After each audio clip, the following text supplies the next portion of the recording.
Semua permainan muka bumi ini yang bisa menghabiskan waktu, tidak ada yang Allah sukai kecuali 3 permainan. Habis waktu kita di 3 permainan ini, Allah suka. Bukan sekedar Allah suka saja. Ketika Allah suka, pasti para malaikatnya juga cinta dengan permainan itu. Maka permainan yang 3 itu adalah 1, bermain-mainnya suami dan istri. Coba. Mesra. Yang kedua, yaitu habisnya waktu seseorang bersama kudanya. Bermain-main dia dengan kuda, dia melatih kuda, dia berlatih kuda, dia melatih orang berkuda, dia sedang merawat kuda. Habis waktunya dengan kuda, Allah ridho kepada dia. Allahu Akbar. Kemudian yang ketiga, dia habiskan waktunya dalam melemparkan anak panah demi anak panah, mengambil kembali panah dan melemparkan anak panah. Tetapi dari keseluruhannya, ternyata yang paling dicintai oleh Rasulullah dari seluruh permainan adalah memanah. Mengalahkan kecintaan Rasulullah daripada berkuda. Pada kata Nabi,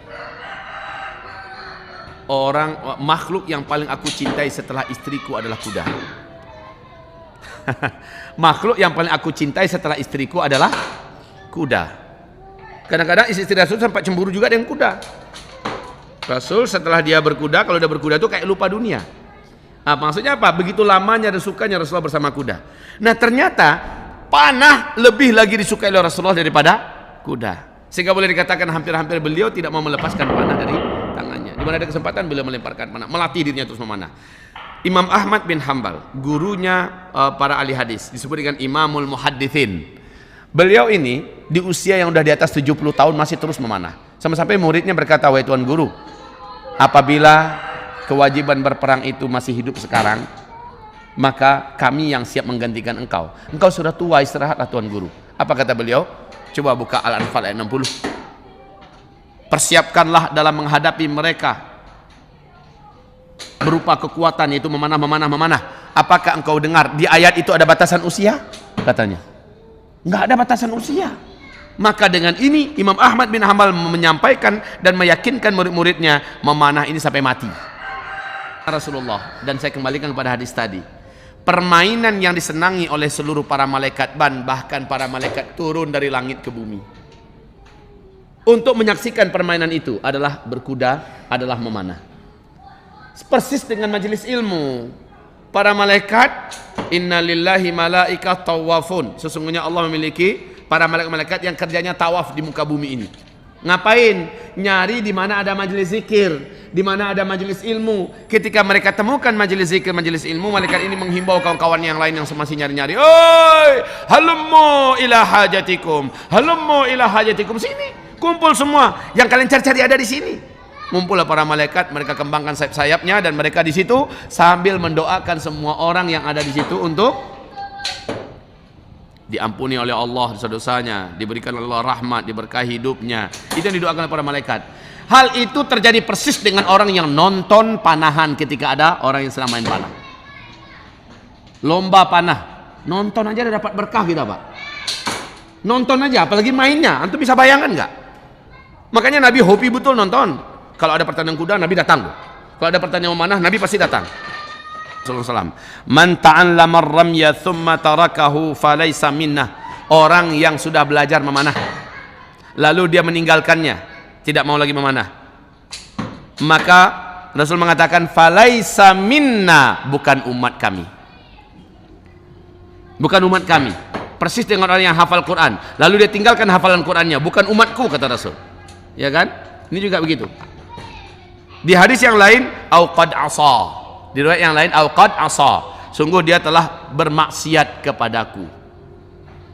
Sementara dalam hadis Sahih Muslim Rasul bersabda, siapa saja yang mengerjakan seluruh umatku pasti masuk surga. Kullu ummati yadkhulunal jannata illa man aba. Seluruh umatku pasti masuk surga kecuali yang enggak mau. Para sahabat bertanya, "Waman aba?" Ya Rasul, siapa umatmu yang enggak mau masuk surga? Jawaban Nabi adalah, "Man ata'ani dakhalal jannah." Semua umatku yang meniruku, yang mengikuti aku, yang taat padaku itu pasti masuk surga. Wa man asani faqad aba. Tapi siapa yang durhaka kepadaku? Siapa yang durhaka kepadaku? Dalam artian ganjaran memanah adalah 1 derajat di dalam surga. 1 derajat dalam surga. Ya Rasulullah, surga apa yang kau maksud? Derajat apa yang kau maksud? Kata sahabat bertanya pada Rasul. Ini saya bacakan hadisnya. Qatilu faman balagha bisahmin fa innaha darajah. Berperanglah kamu, maka sesungguhnya siapa yang melemparkan panahnya dengan satu anak panah saja dia adalah satu derajat. Amma innaha laysat bidarajati abi ahadikum wala ummihi walakinnaha darajatun fil jannah. Satu anak panah dilemparkannya itu setara waqas. Allahumma saddid ramyatahu wa ajib da'watahu. Ya Allah, tepatkan anak panahnya, sasarannya, tepatkan ya Rabb. Wa ajib da'watahu, kabulkanlah doanya. Di sini doa Nabi ini ada sesuatu yang dipelajari oleh para ulama, bahwa orang yang memanah karena Allah doanya makbul. Orang yang memanah karena Allah, berlatih memanah karena Allah, doanya mustajab. Masya Allah. Saudara-saudaraku, setelah mendengarkan ini, ma bainal gharadain, kata Rasulullah SAW, ma masya bainal gharadain, siapa yang berjalan di antara dua target, kana lahu bi kulli khatwatin hasanah, setiap satu langkahnya itu bernilai satu kebaikan. Hapus dosanya satu, naik derajatnya satu.